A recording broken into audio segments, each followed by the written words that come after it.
News.mc on Monaco Info is brought to you by Monaco Legend Properties.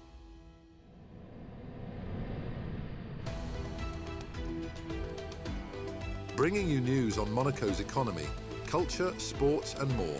Welcome to News.mc, your English rendezvous on Monaco Info. Coming up on News.mc, discover past week's top stories and meet the people who make Monaco. My name is Umberto Riva. I'm the owner and CEO of Riva Sports Management, and you are watching News.mc on Monaco Info. What's been making headline in the past week? The Literary Council of the Prince Pierre Foundation, chaired by Her Royal Highness the Princess of Hanover, met on May 14th at the Ritz in Paris to announce the finalists for the 2025 Prince Pierre Literary Prize and Discovery Grant. 4 acclaimed French-speaking authors, Natacha Apana, Louis-Philippe d'Alembert, Marie-Hélène Lafont and Marie Nimier, were shortlisted for the Literary Prize, which honours an author's entire body of work. 6 debut writers, including Ruben Baruch and Adele Yon, were selected for the Discovery Grant, which recognises originality and literary promise. Jury members, including Amin Maalouf, welcomed the strong female presence on this year's lists. Winners will be revealed on October 14th, 2025 at the Opéra Garnier de Monaco in the presence of His Serene Highness Prince Albert II. His Serene Highness Prince Albert II continued his tour of ancestral Grimaldi territories with an official visit to southern Italy following recent travels in the French Ardennes. On May 14th, the Sovereign Prince visited the historic town of Irsina in Basilicata, where he unveiled a commemorative plaque in Piazza San Francesco and delivered a speech marking the town's recent inclusion in the Association of Historic Grimaldi Sites of Italy. Formerly known as Monte Peloso, Irsina was a Grimaldi seigneury in the 16th and 17th centuries. The visit highlighted these dynastic links, including the recent restoration of a Grimaldi funerary monument bearing the family's coat of arms. On May 15th, the Prince toured the UNESCO-listed archaeological site of Pompeii, one of the world's most significant remnants of Roman civilization. He later visited the Sanctuary of the Blessed Virgin of the Rosary, a place especially meaningful due to Princess Grace's deep devotion to the Rosary. Monaco's ambassador to Italy, Anne Eastwood, noted the visit's broader diplomatic significance as it follows the recent revival of the Italian-Monegasque Bilateral Commission after a decade.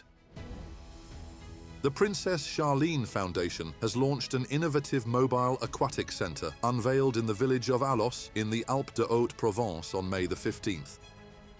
Created in collaboration with Aqua Itineris, the 8-metre travelling pool is housed in a truck and aims to teach children aged 3 to 12 how to swim, particularly in rural areas lacking infrastructure. Designed by humanitarian Jean-François Buisson, the project addresses high child drowning rates, with over 300,000 deaths reported globally each year. The initiative allows more than 1,000 children annually to learn life-saving skills close to home, supporting the Foundation's core mission of drowning prevention through education and sport. His Serene Highness Prince Albert II took part in the 6th Summit of the European Political Community, held on May 16th in Tirana, Albania. The high-level gathering brought together around 60 heads of state and government, including French President Emmanuel Macron and Ukrainian President Volodymyr Zelensky, to discuss shared European priorities in a turbulent geopolitical climate. His Serene Highness Prince Albert II attended the plenary session and participated in a roundtable on energy, competitiveness and connectivity, underlining Monaco's active engagement on regional and sustainability issues. The summit, launched in 2022, promotes dialogue between EU and non-EU members. Albania's hosting of the event marked a significant moment in its European integration journey, while Monaco's presence reaffirmed its commitment to a stable, cooperative and forward-looking Europe. Their Serene Highnesses Prince Albert II and Princess Charlene were in Rome to attend the inaugural Mass of Pope Leo XIV, held in St. Peter's Square on May the 18th, 10 days after his election. The ceremony marked the official start of the new pontificate and drew thousands of faithful, along with numerous world leaders and royal dignitaries. Following the homily, the princely couple had the opportunity to greet the Holy Father personally. Earlier, Pope Leo XIV delighted crowds with his first public walk through the square, echoing the popular tradition of his predecessor, Pope Francis. For only the third time in its history, Monaco's fire brigade has introduced a new badge presented during a ceremony at the Condamine Relief Centre on May the 19th.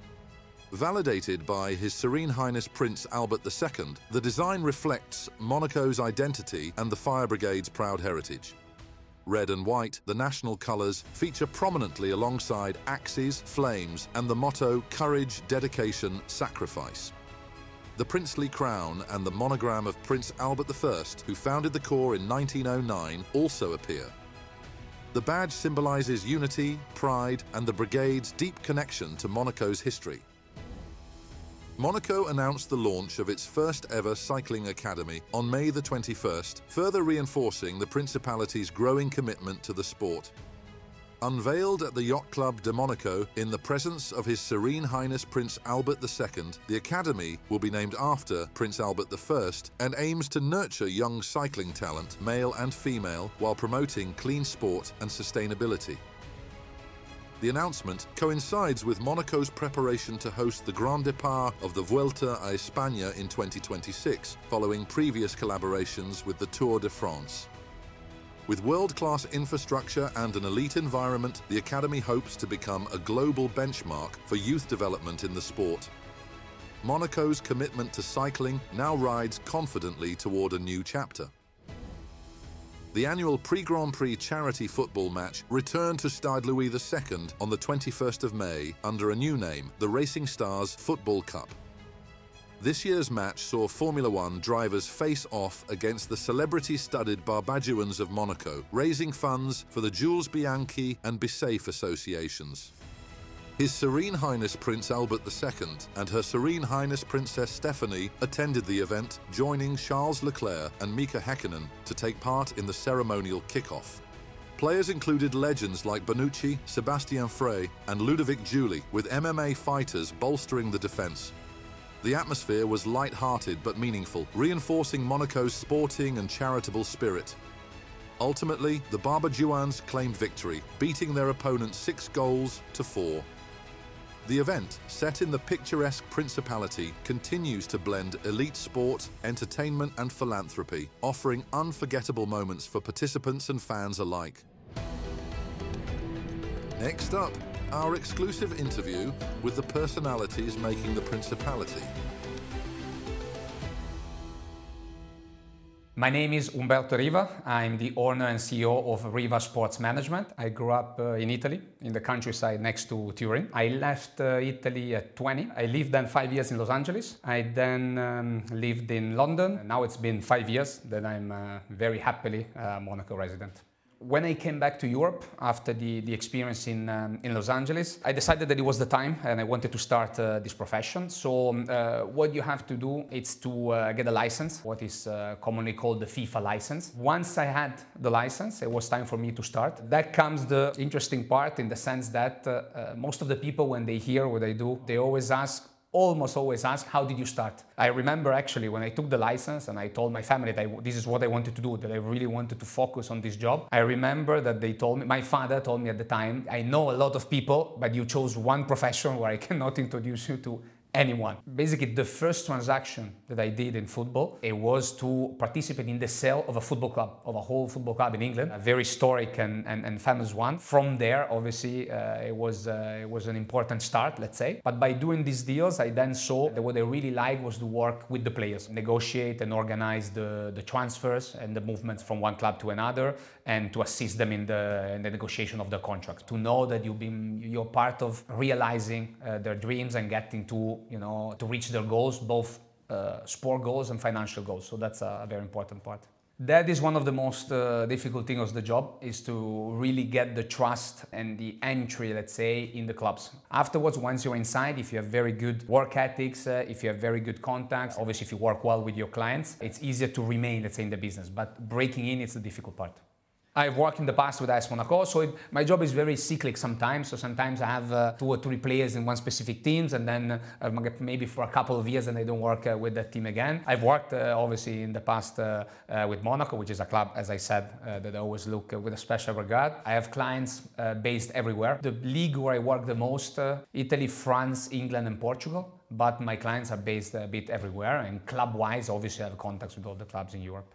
So when working with young players, obviously I have my scouts that do this job, because it's a completely different job. I perform better when I deal with already, let's say, established professional first-team players. So my focus is there. Then it can happen that all the connection that now I have, there are some exceptions, but there are really a few gems, let's say, that I can focus. Otherwise, I leave the work with the young players to the agents that focus on that. My core business is really to work on the transfers and on the negotiation of the contracts. But it's true that what I try to do is to offer a really comprehensive service, let's say, for the players. We're talking about a career that will have them earn a lot of money, so a very important amount of money for 10, 15 years. And then this influx of money will abruptly stop one day. From one day to another. Then, as I said, there are players that prefer to deal with some things on their own, or they have already their professionals. But for a lot, and it's growing, the number of players that they ask us to really take care of everything for them. So the football industry, since I got involved, since I started working in it, has seen an incredible growth, because it's been year after year. The clubs had bigger budget, the TV rights, apart from a couple of specific cases, but they always grew. There's more and more games being played as well. Obviously, all the leagues and the FIFA, they're trying to maximize the input of the TV rights. So almost every year, new competitions and a lot of games played. It's causing a bit of a strain on the players. This is another aspect that will need to be regulated. But for the moment, football keeps seeing an increase in their product, which seems to go higher every year. I had the pleasure to come to Monaco a lot since I was a kid, because my parents had an apartment here. We used to come a lot in the spring and in the summer for weekends. So I've always loved Monaco. I always loved the feeling here. I remember coming since I was a kid, always feeling great here. So I always had a connection with Monaco, and I always had in mind that once the time was ready, that I wanted to come back and live here. So my company started having a good structure. I was doing important deals, started to do important deals every year. So I decided that it was the moment to come live in Monaco, which is a place, again, that I always loved, and I love more every year because it's growing, it's changing, I believe, in a great direction every year. So it's improving every year. Honestly, it's always been very focused on sport and on the business behind sport. So it's a place where you can meet a lot of interesting people all the time. I really love the vibe and the feeling here. A resident here for 5 years now. My company as well has been based here, and I plan on staying here because I think it's an amazing place to really mix your personal life and your professional life. So to have a fantastic personal life and enjoy all Monaco has to offer, and also take advantage of all the economic and professional connections that you can do. That's all for today. Thank you for watching News.mc, your English rendezvous on Monaco Info. Discover the full interview and more stories on our websites, News.mc and MonacoInfo.com. Next week, we will receive Enrique Sugon, president of La Clinique de Monte-Carlo. This show is intended to provide a summary of the past week's top stories for the English-speaking audience. For daily and real-time news updates in English, please visit News.mc and subscribe to our free daily newsletter. For French news, visit MonacoInfo.com. This show was brought to you by Monaco Legend Properties.